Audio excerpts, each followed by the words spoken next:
Hello, this is Aidan EI8HJB. Just like to do a video on an RF feedback issue that I've been having,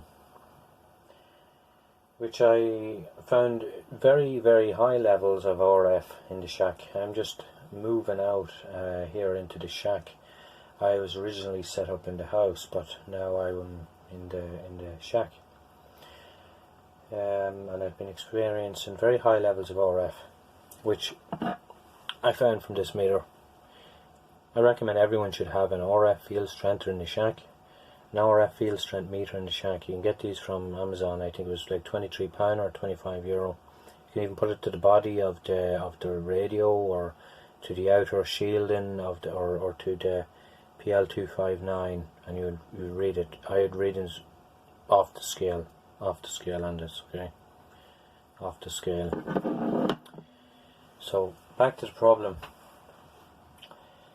The problem, it ended up that it was the RF from the antenna itself. It was the field strength that was coming down into the shack, and it was coupling on to everything. So I had made a common mode choke. I had made I checked all the grounding, it was all fine, it was all checking out. So what I done was, just before it enters the shack, I wound an 8 turn, about 4 inches air cord balun for it to come into the shack. That helped to drastically reduce the RF on that antenna. Now I have other antennas as well. I also have a 2 meter 70 centimeter antenna up on the house, beside my other 10 meter antenna.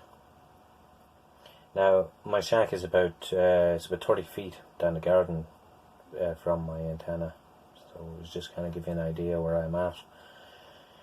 So that was fine. I got the 10 meter one sorted. An air cord balun and ferrites, and that resolved that one. But then I had the issue then when I connected in my 2 meter 70 RF was through the roof again.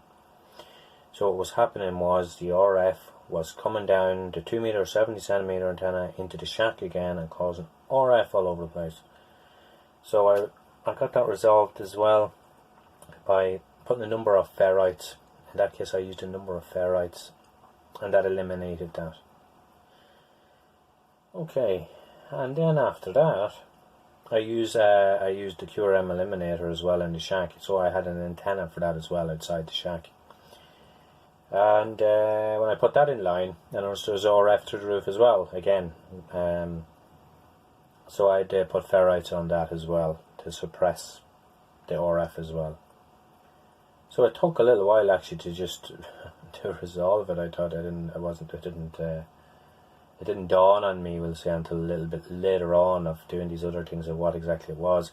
So I just thought I'd put my story out there on RF and the experience I have. I don't see many videos out there on that. So I decided I'd put that out there.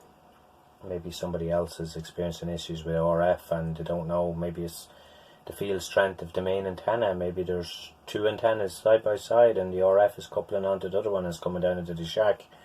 And you need to put some air core baluns on them, and maybe ferrites and everything like that to get it resolved.